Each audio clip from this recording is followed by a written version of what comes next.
Boa noite, hoje eu vou falar sobre o Vyvanse, a lisdexanfetamina, tá? Como ela é comercializada no país, tá? Ele é uma medicação da classe dos psicoestimulantes, é uma anfetamina, tá?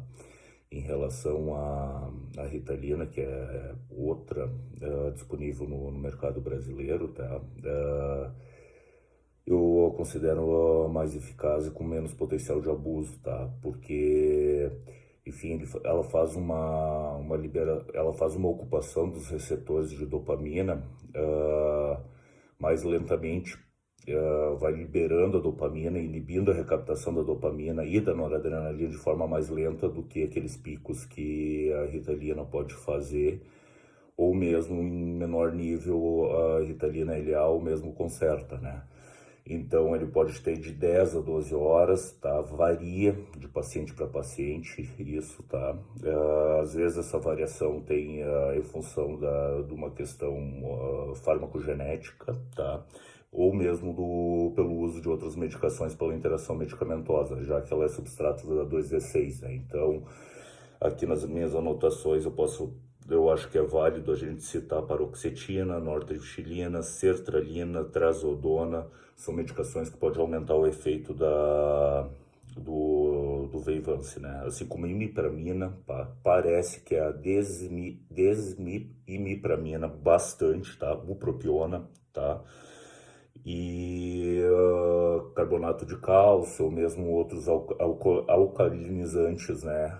Uma dieta mais alcalina pode aumentar a concentração plasmática dela, né? Já alimentos mais ácidos e cítricos diminui o efeito, é por deslocamento, tá? É um pouco mais complicado. Mas por intoxicação, a gente pode inclusive usar o ácido ascórbico, né, vitamina C em dose alta, né, para intoxicação. É um uso meio empírico, não sei se tem alguns estudos, né, falando a respeito, né.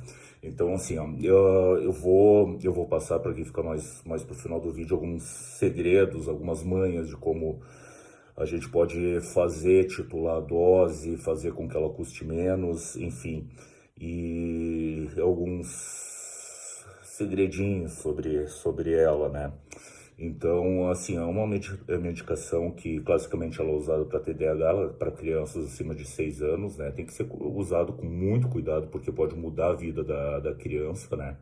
Uh, e recomendo que não seja mesmo por um psiquiatra a avaliação, mas por um psiquiatra infantil, seria um médico mais adequado, tá, para fazer essa avaliação do TDAH, já que ele pode ter vários diagnósticos diferenciais, inclusive como a questão de bipolaridade, de TOD, enfim, entre outros, né? Então, acho que é fundamental isso, né? E porque essa medicação pode vir a mudar o paciente de uma forma muito significativa na vida adulta, né? Um paciente que poderia vir a ter problemas com justiça, com lei, em função do não tratamento do TDAH, tá? Que é uma doença do neurodesenvolvimento, né? Pode vir, inclusive, a não precisar mais usar medicação em idade adulta, tá? Ter uma boa carreira acadêmica, boa autoestima, algo que ele não teria com os sintomas do TDAH. Ele teria uma chance maior de abuso de drogas, de envolvimento em questões judiciais, entre outras questões, né? Então, por isso é importante a gente considerar o uso, né?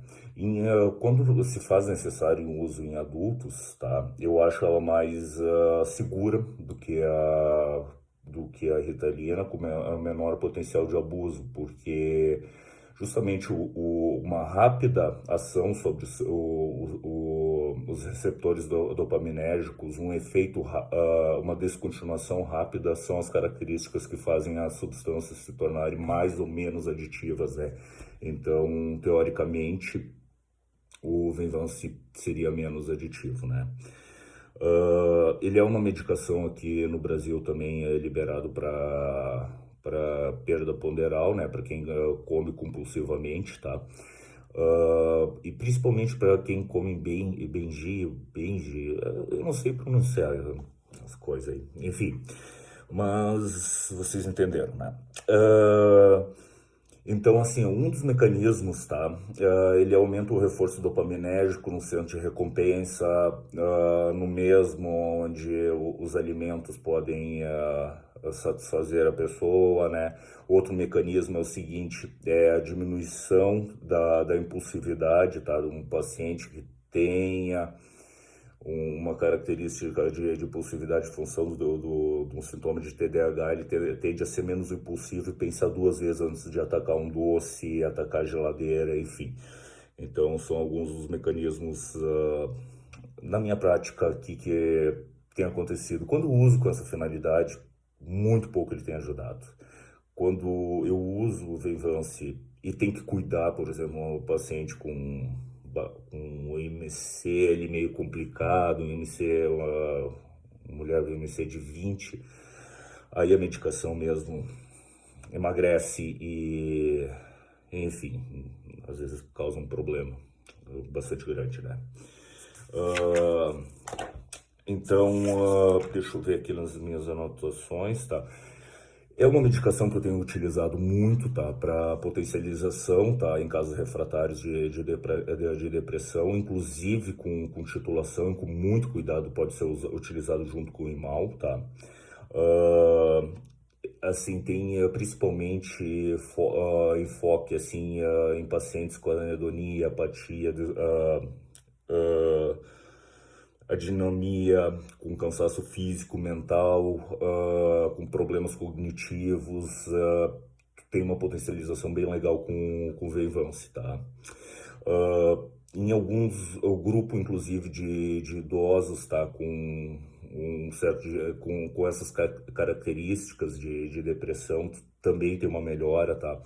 Outro, o uso off-label que eu tenho feito, enfim, baseado em algum material do Stahl, enfim, e de outros psicofarmacologistas, né?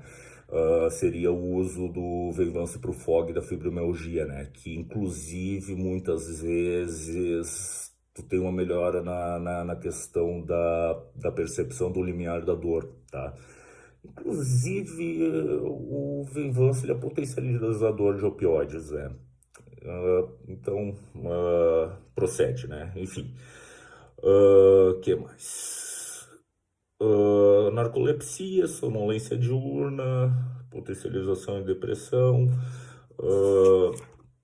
Se recomenda usar ele de manhã bem cedo, tá? Ele demora muitas vezes 2 horas para começar a fazer o efeito, em casos muito graves de TDAH, tá? Ou um outro uso off-label é de usar a Ritalina, que tem um efeito, um comprimido de Ritalina que tem um efeito mais imediato, para depois o Venvance entrar em cena depois de 2 horas, porque o paciente poderia estar muito sintomático, a criança, e perder aquelas 2 horas de escola, né, enquanto o Venvance ainda não estiver fazendo efeito, tá?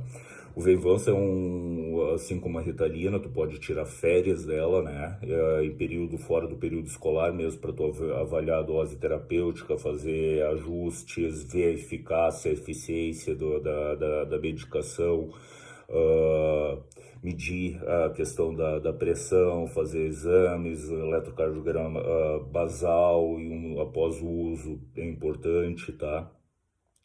Medição da altura, tá? Também se faz necessário em crianças, parece, é controverso, tem estudos que não afetaria de uma maneira geral o crescimento da criança, o crescimento final, mas traria um atraso naquele estirão do crescimento. Por exemplo, o adolescente demoraria mais tempo e não seria para crescer, não seria de uma forma tão abrupta. Mas isso é controverso, tá? Ele pode melhorar a função sexual, tá? Principalmente na questão da excitação, do desejo, na primeira fase, tá? E alguns raros pacientes, assim, com o uso mais prolongado, podem ter algumas complicações, mas eu tendo a arriscar dizer que teria mais efeito pró libidinal, digamos, do que alguma disfunção. A meia-vida em crianças pode ser mais curta, tá? Então, ele pode ser usado também em pacientes com fadiga crônica, em casos de HIV, de câncer terminal, ou mesmo em pacientes terminais, também seria uma estratégia de potencialização para aquela questão da fadiga, da dinamia, da hipersonolência. Então, seria uma...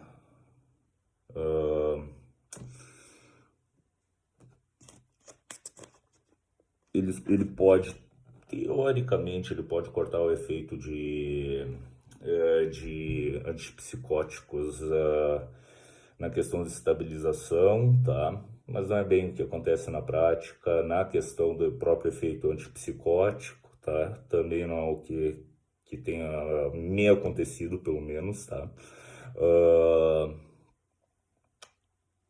As doses, tá? No Brasil, tá? Existe só uma marca, que é o Vevance, ele vem na dose de 30, 50 e 70 miligramas, tá? E o segredo que eu falei é que mais ou menos elas têm o mesmo valor, o mesmo custo, tá? Então, uma dose, ele é uma cápsula, geralmente não pode abrir, porque tem um motivo por ser cápsula, né? Por questão de absorção, enfim, de biodisponibilidade que a medicação vai proporcionar, enfim. Esquece isso quanto ao Vevance. Ele pode ser aberto, tá? E a substância que vem em formato de pó, dentro dela pode ser diluído em água, tá? Pode ser dividido. Então, tu teria, comprando 70 miligramas, tu teria, dividindo no meio, tu teria 35 miligramas para 2 dias, né? Se recomenda, tá, que a água seja tomada quase que imediatamente, tá? O comprimido pode ser fechado, meio que dividido com o olho mesmo, tá? E fechado depois, guardado para o outro dia. Ou o mais prudente seria mesmo tu mandar manipular. Tu leva a medicação, a farmácia de manipulação manipula em 2 comprimidos de 35 miligramas, tá? Que é um pouco mais que a dose inicial, tá? Mas questão de bom senso, né? Por uma questão de redução de preços, a gente vai inclusive usar 5 miligramas a mais, né? Então, é uma estratégia que a gente faz para redução, tá? Que é possível na dose inicial e em doses menores, né? Então, efeitos colaterais, né? Pode exacerbar tiques, pode causar insônia quando usado fora de hora, tá? O que é mais? A gente tem que cuidar com ele, tá? Ele pode ser potencializado com mesmo com modafinila, com atomoxetina, tá? Para o TDAH, tá? Ou mesmo com o uso concomitante com tricíclicos, né? Mas aí lembrando a questão da interação medicamentosa, principalmente a imipramina, que é muito utilizado em crianças, né? Com TDAH, né?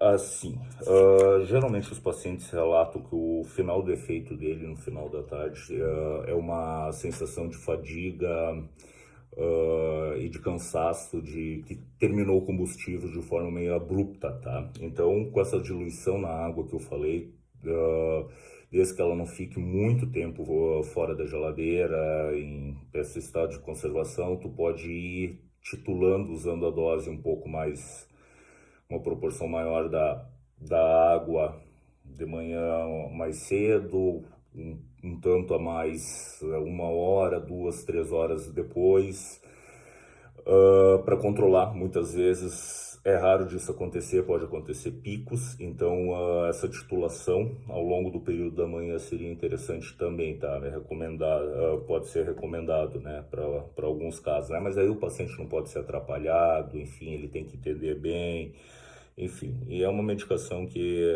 mesmo tendo riscos menores em relação aos outros psicoestimulantes, a gente tem que ter cuidado com a questão de abuso, né? Que a gente vai ver muito em concurseiro, enfim, fazendo utilização, né? Então, por horas, eu acho que era isso que eu teria para falar do Vivance. Se eu lembrar de mais alguma coisa, eu faço um vídeo 2. Boa noite.